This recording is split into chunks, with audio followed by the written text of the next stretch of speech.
আসুন আরবি হরফগুলো শিখে নিই।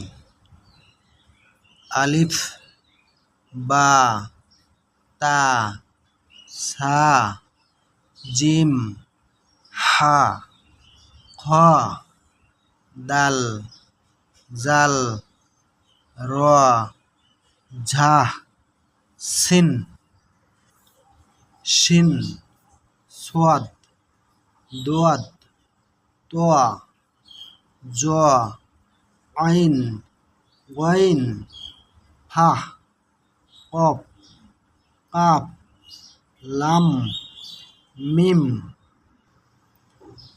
নুন, ওয়াও, হা, হামজা, ইয়া, ইয়া।